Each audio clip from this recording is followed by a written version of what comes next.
Hello everyone, this is Udita Pandey. Welcome to Ideation Commerce classes. Today we are going to start our very first lecture of Business Studies.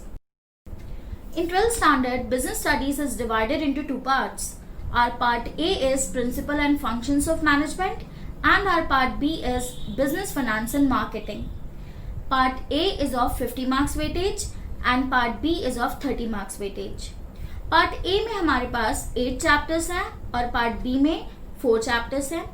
आपके सामने सारे chapters हैं. Chapters के आगे marks भी लिखे हुए हैं. बिजनेस स्टडीज में हमारे पास यूनिट वाइज मार्किंग है.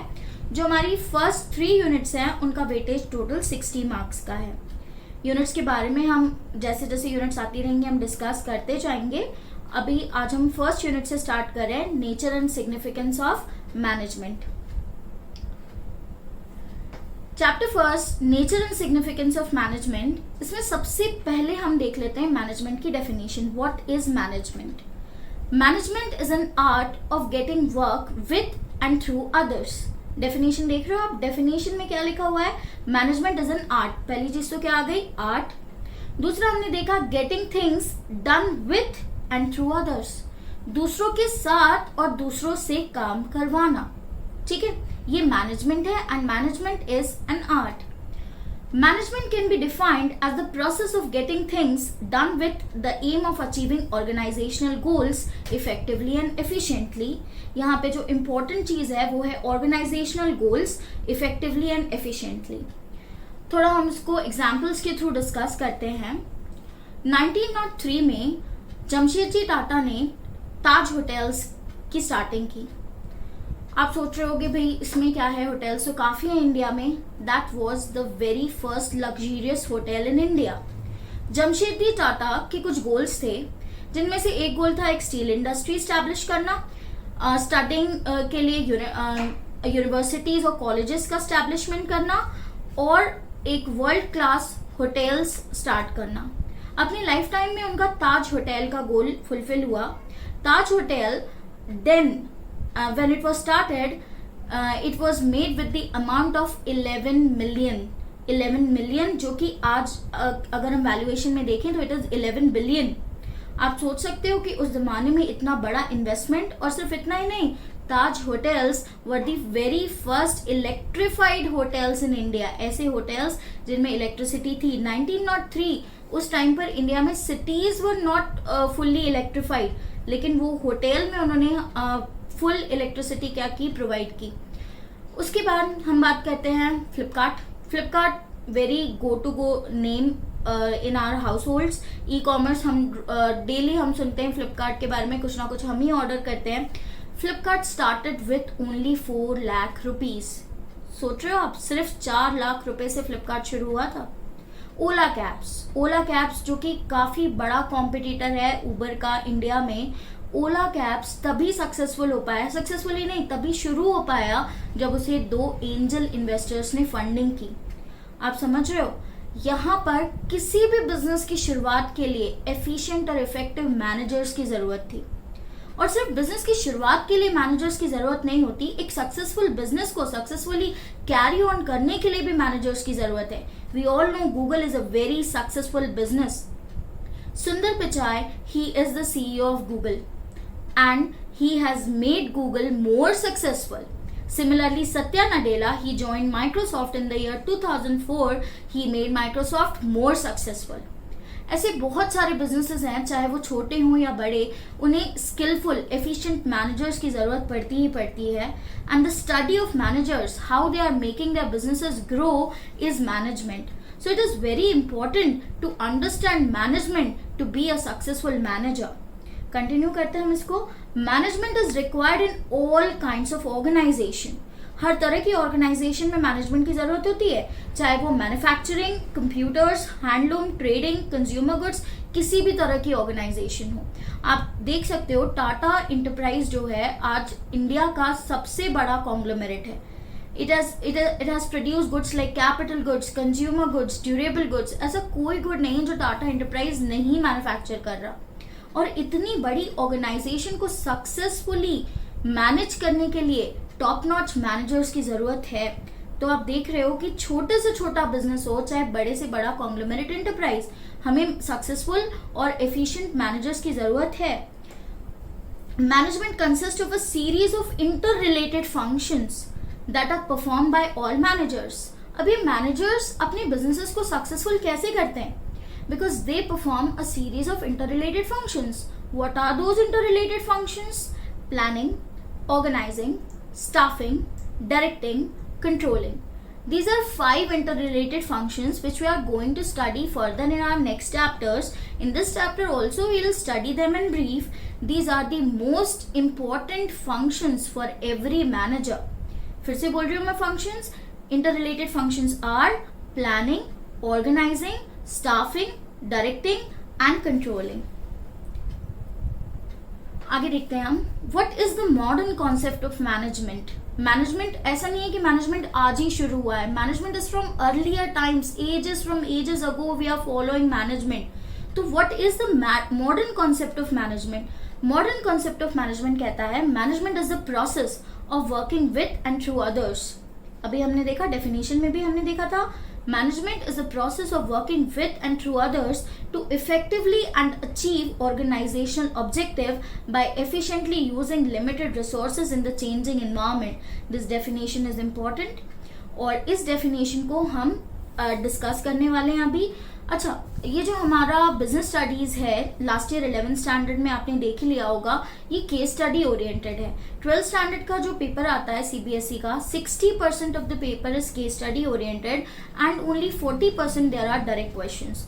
सो each and every topic is very important from case studies point of view. And this topic modern concept of management, इस टॉपिक से बहुत सारी केस स्टडीज आ चुकी हैं प्रीवियस एग्जाम्स में and we have to study this topic very thoroughly. सबसे पहले हम देखते हैं the concept of management is based on 3 terms. 3 terms पे मैनेजमेंट का, मॉडर्न मैनेजमेंट का कॉन्सेप्ट है. पहली टर्म है हमारी प्रोसेस, सेकंड टर्म है इफेक्टिवनेस और थर्ड टर्म है एफिशिएंसी. तो हम इन्हीं तीनों टर्म्स को देखते हैं. सबसे पहले process. Process in the definition means the primary function और activities that management performs to get things done. These functions are planning, organizing, staffing, directing and controlling. जो अभी मैंने आपको functions बताए कि management is a series of interrelated functions. तो management is a process जहाँ पर हम ये पांचों functions क्या करते हैं, perform करते हैं, इसी manner में perform करते हैं. Planning, then organizing, then staffing, then directing and controlling. So we understood management is a process. Why management is a process? Because in management we follow series of interrelated functions in a chronological order. Those functions are planning, organizing, staffing, directing and controlling. Then second is effectiveness. Effectiveness, यहाँ पे जो effectiveness की definition कह रही है वो है being effective or doing work effectively basically means finishing the given task. आपको एक टास्क को कंप्लीट करना है, ठीक है, आपको एक टास्क को कंप्लीट करना और सिर्फ कंप्लीट ही नहीं करना, टाइमली कंप्लीट करना है. जैसे आपको पेपर आता है, 3 आवर्स का आपको टाइम दिया जाता है, तो वो 3 आवर्स में जो पेपर आपको कंप्लीट करना है वो कहलाता है effectiveness. Effectiveness in management is concerned with doing the right task, completing activities and achieving goals. In other words, it is concerned with the end result. किसी भी end result से ये concerned है और ये जो end result है ये timely completion of the work पे dependent है. अब देखते हैं हम efficiency. It means doing the task correctly and with minimum cost. यहाँ पे जो most important चीज़ है वो है minimum cost. There is a kind of cost benefit analysis involved. Cost benefit, आपने कितनी cost लगाई और आपको benefit कितना मिला. efficiency में हम ये देखते हैं, ये पेन है, इस पेन को बनाने की cost है 500 रुपीज और इस पेन को आप सेल कर रहे हो 600 रुपीज में. So you are making a cost benefit analysis. You are in a situation of benefit of 100 rupees. So if by using less resources more benefits are arrived, 500 रुपए खर्च किए, कितने रुपए मिले? 600 रुपए मिले. तो 100 रुपए आप बेनिफिट में हो, ठीक है. Efficiency is also increased when the same benefits or outputs, fewer resources are used and less cost are incurred. उन्हीं सेम इनपुट्स में अगर आपको लेस कॉस्ट मिल रही है तो भी क्या हो जाएगा, you are doing an efficient job. इसी कॉन्सेप्ट को हम फर्दर देखेंगे by difference between effectiveness and efficiency. सबसे पहले देखते हैं हम मीनिंग। तो effectiveness it refers to completing the job on time. Time matter करता है यहाँ पर कि हमें जॉब टाइम पे कंप्लीट करना है, no matter whatever the cost. और एफिशिएंसी किस चीज पे फोकस कर रही है, it refers to completing the job in cost effective manner. Cost effective manner में हम जॉब को क्या कर रहे हैं, कंप्लीट कर रहे हैं। ऑब्जेक्टिव, इफेक्टिवनेस का ऑब्जेक्टिव है to achieve end result on time, and efficiency का ऑब्जेक्टिव है to conduct cost benefit analysis.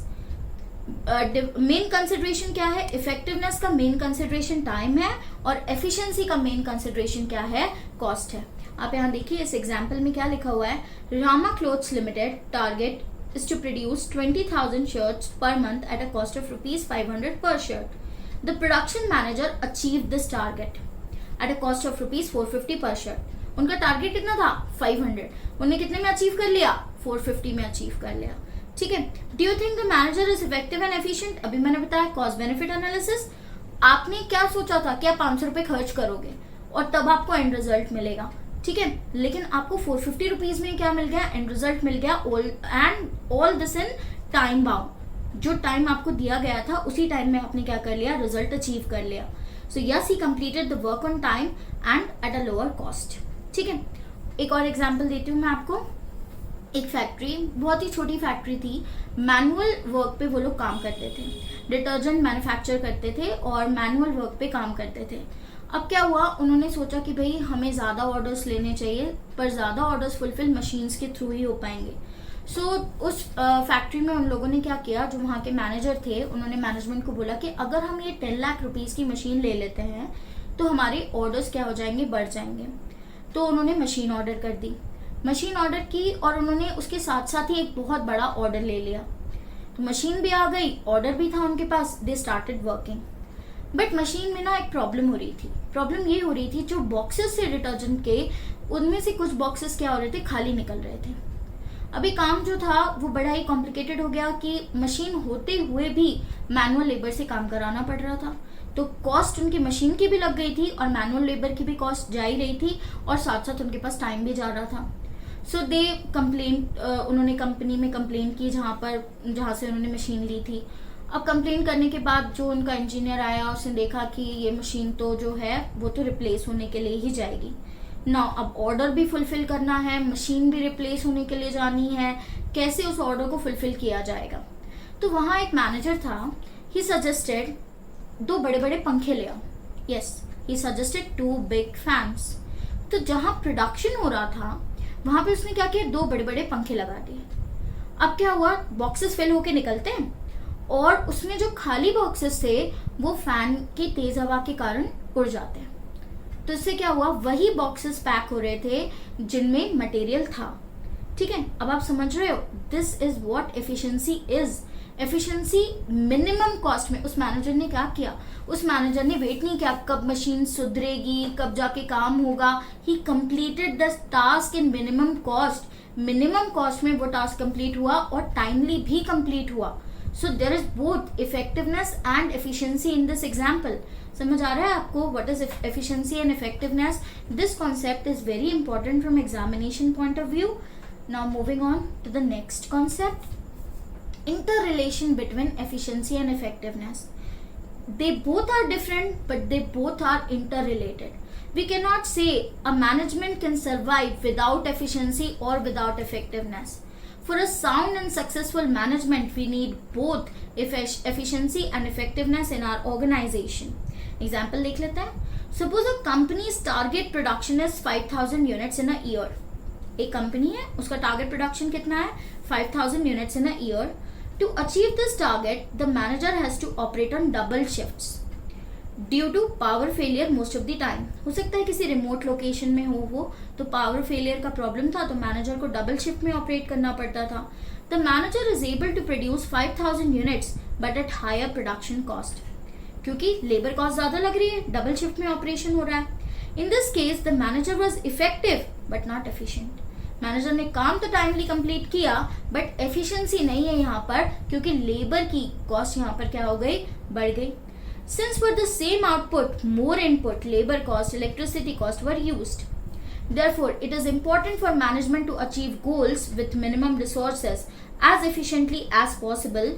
There should be a balance between effectiveness and efficiency.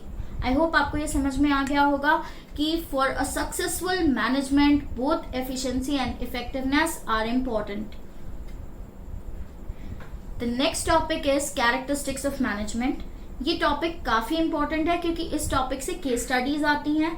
Case studies में आपसे फीचर्स को पूछ लिया जाता है आइडेंटिफाई करने के लिए. तो हम देख रहे हैं एक एक करके हम एक एक कैरेक्टरिस्टिक्स को देखेंगे. अच्छा, we need not to claim these characteristics. इनको हमें रटना नहीं है. अगर हम इन कैरेक्टरिस्टिक्स को रटेंगे तो एग्जाम में हम इनको इफेक्टिवली नहीं लिख पाएंगे. We have to understand the crux of these characteristics और इनको ऐसे एग्जाम्पल्स के साथ हमको पढ़ना है ताकि एग्जामिनेशन में हमको ये याद रहे. सबसे पहले देखते हैं हम कैरेक्टरिस्टिक्स ऑफ मैनेजमेंट में. पहला कैरेक्टरिस्टिक है goal oriented process. Management is a goal oriented process. Goal, AIIMS, objective. कोई भी ऑर्गेनाइजेशन अगर मैनेजमेंट कर रही है तो उसका कुछ ना कुछ गोल होगा, कुछ ना कुछ ऑब्जेक्टिव होगा जो उसे अचीव करना है. ये गोल्स बहुत ज्यादा कॉम्प्लिकेटेड नहीं होने चाहिए क्योंकि गोल्स भले ही मैनेजमेंट बना रही है लेकिन उन्हें एग्जीक्यूट उन्हें एम्प्लॉयज के हेल्प से करना है. तो these goals must not be very complicated, they must be very clear and these should be very simple. Different organizations have different goals. अलग अलग organizations के अलग अलग goals होते हैं. For example, एक business organization का goal profit maximization हो सकता है. एक NGO का goal social service हो सकता है. समझ आ रही है बात कि हर एक ऑर्गेनाइजेशन के नेचर के अकॉर्डिंग उसके गोल्स डिटरमाइन होंगे. हम सारी ऑर्गेनाइजेशन के गोल्स को हम एक साथ कंपेयर नहीं कर सकते. Management unites the effort of different individuals in the organizations towards achieving these goals. अभी मैंने बताया कि ये गोल्स जो हैं मैनेजमेंट इन गोल्स को एग्जीक्यूट नहीं करता. एग्जीक्यूट कौन कर रहे हैं? उनके एम्प्लॉयज कर रहे हैं. ठीक है, तो ये गोल्स कैसे होने चाहिए? बिल्कुल क्लियर होने चाहिए, सिंपल होने चाहिए ताकि ग्रुप एफर्ट्स के साथ इन गोल्स को अचीव किया जा सके. Then management is all pervasive. Management is everywhere. Pervasive मतलब it is everywhere. The activities involved in managing an enterprise are common to all organization. चाहे हम एक पेट्रोल पंप की बात करें, रेलवे स्टेशन की बात करें, एयरपोर्ट की बात करें, हॉस्पिटल की बात करें, we find management everywhere. We cannot say कि भाई हाँ हम ये बोल सकते हैं यहाँ मिसमैनेजमेंट है. जिस तरीके का मैनेजमेंट हमने वहां पर एक्सपेक्ट किया है वो मैनेजमेंट हमें नहीं मिल रहा है. बट वी कैन नॉट से कि इस ऑर्गेनाइजेशन में मैनेजमेंट नहीं है. Every organisation whether it is profit motive, service motive, कैसी भी ऑर्गेनाइजेशन हो वहां कोई ना कोई मैनेजमेंट जरूर होगा. The activities involve in managing an enterprise are common to all organisation whether economic, social और political. Even a political party has some kind of management. A petrol pump needs to be managed as much as a hospital or a school. Understanding the concept, management is pervasive. That means management is everywhere. It does not depend on the organization. Every organization has different kind of management. We cannot say every organization has common management. फिर अब आता है management is multi-dimensional. Management is a very complex activity that has three main dimensions. Three main dimensions में हमने management को categorize किया है. सबसे पहला जो dimension है वो है हमारा management of work. All organizations exist for the performance of some work. सारी ऑर्गेनाइजेशंस का जैसे एक गोल होता है वैसे उनको कोई ना कोई वर्क क्या करना पड़ता है, परफॉर्म करना पड़ता है. For example bank service activities perform कर रहा है, इंश्योरेंस सर्विस एक्टिविटीज परफॉर्म कर रहा है, but still both of these service activities are different. Bank अलग तरह की सर्विस एक्टिविटीज परफॉर्म कर रहे हैं, इंश्योरेंस कंपनीज अलग तरह की सर्विस एक्टिविटीज परफॉर्म कर रहे हैं. Management translate this work in terms of goals to be achieved and assigns the means to achieve it. ये जो वर्क ऑर्गेनाइजेशंस कर रहे हैं उनको किस में कन्वर्ट कर देता है? गोल्स में कन्वर्ट कर देता है. Work in terms of goals to be achieved and assigns the means to achieve it. How we can achieve this goals वो हमें कौन बताता है? मैनेजमेंट ऑफ वर्क बताता है. फॉर एग्जाम्पल एक ऑर्गेनाइजेशन है वो अपने अकाउंट्स को ठीक तरीके से मैनेज नहीं कर रही है, ठीक है, या नहीं कर पा रही है, अपने अकाउंट्स को ठीक तरीके से मैनेज नहीं कर पा रही है, तो उसको सजेस्ट किया जाएगा by a Tally software, work on a Tally software. ठीक है, इसी तरीके से एक ऑर्गेनाइजेशन है वो ठीक तरीके से अपने वर्कर्स को वर्क असाइन नहीं कर पा रही है, तो इसका सोल्यूशन क्या होगा? Prepare an Excel sheet. हर वर्कर को कितना वर्क अलॉट किया जा रहा है, किस टाइम में वो वर्कर अपना काम कंप्लीट कर रहा है और उसे उसके काम के अकॉर्डिंग कितनी वेजेस दी जाने वाली है। तो इसके लिए क्या करना चाहिए? हमें एक एक्सेल शीट प्रिपेयर करनी चाहिए।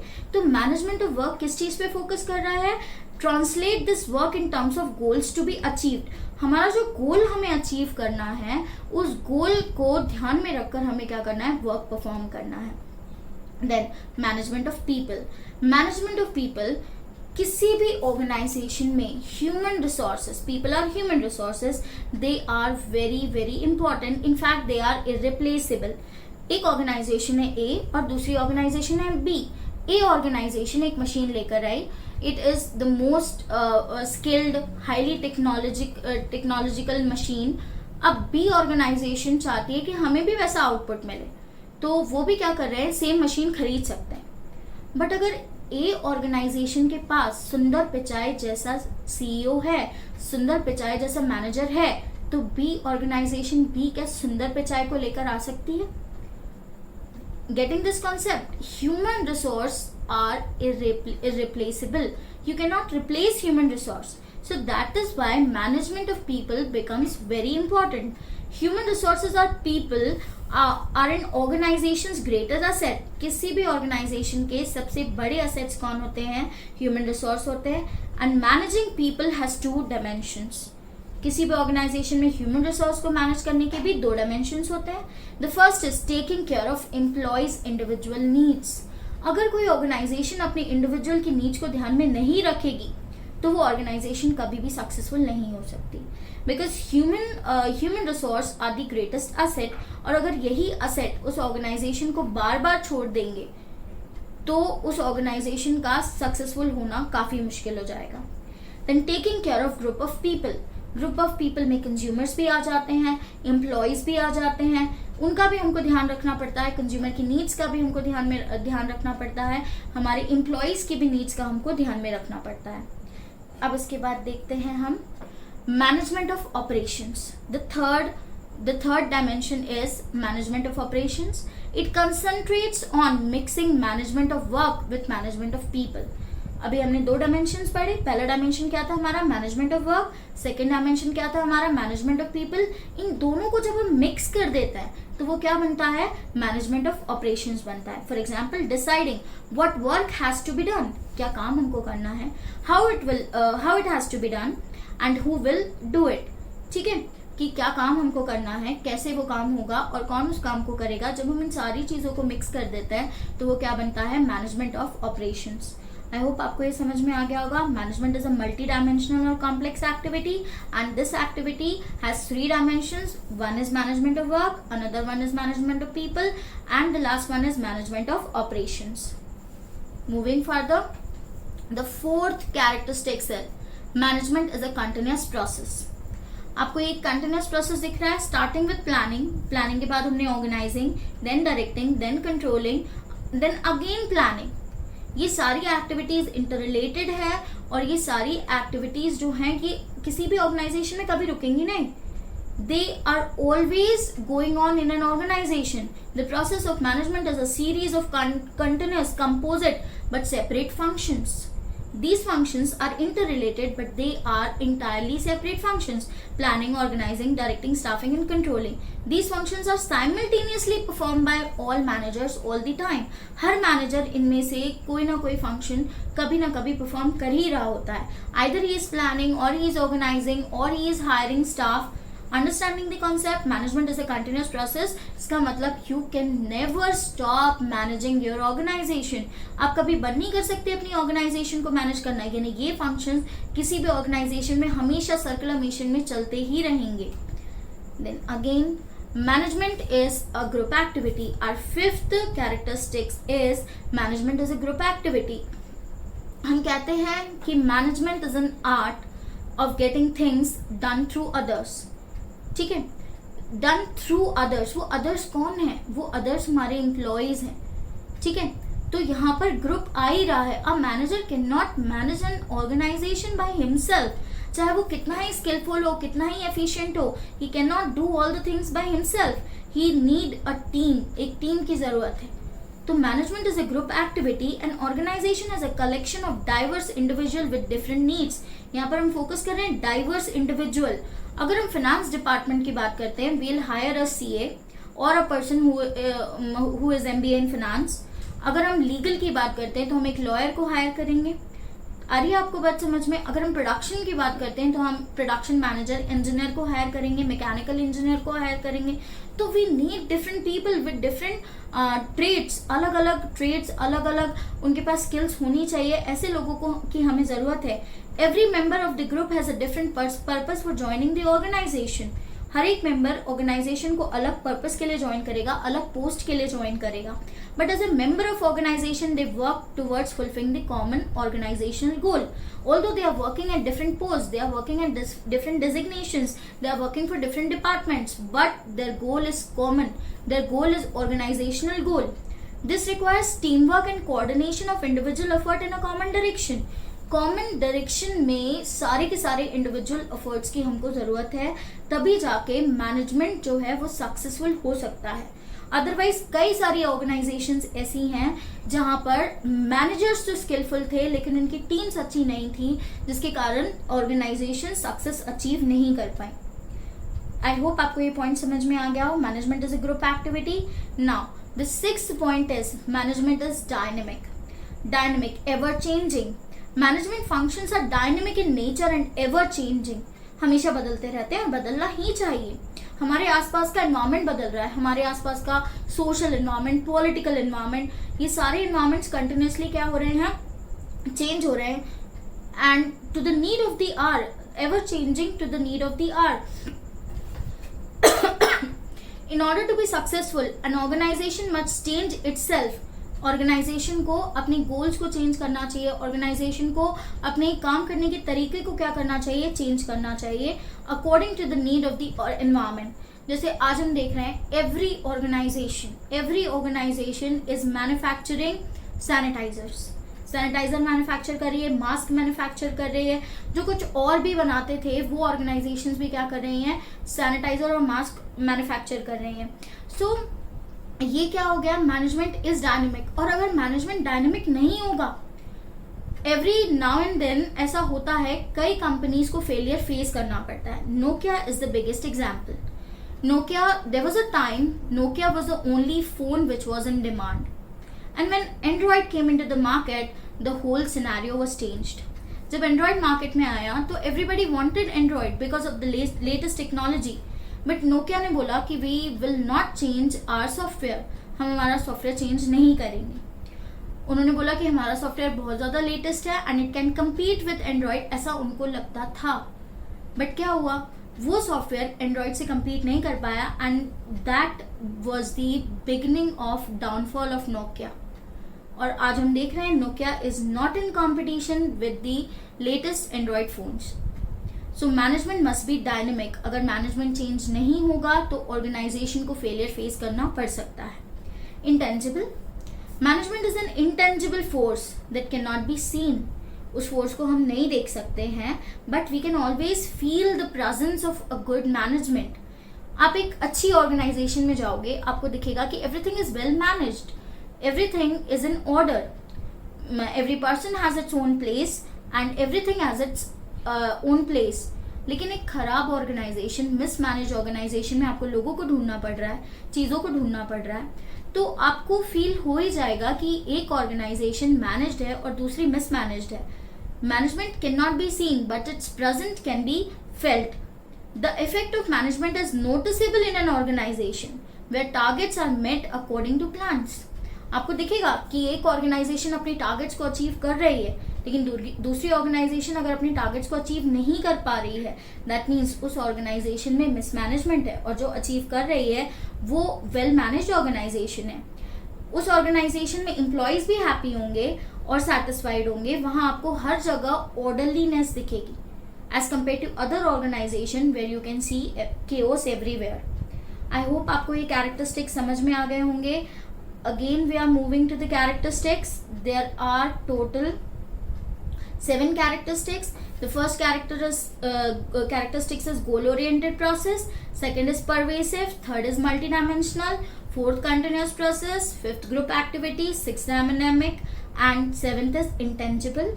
So that's all for today's class. इस क्लास में हमने काफ़ी इंपॉर्टेंट पोर्शन को कवर किया है जो case studies point of view से भी बहुत इंपॉर्टेंट है. Now in the next class we will discuss about objectives of an organisation.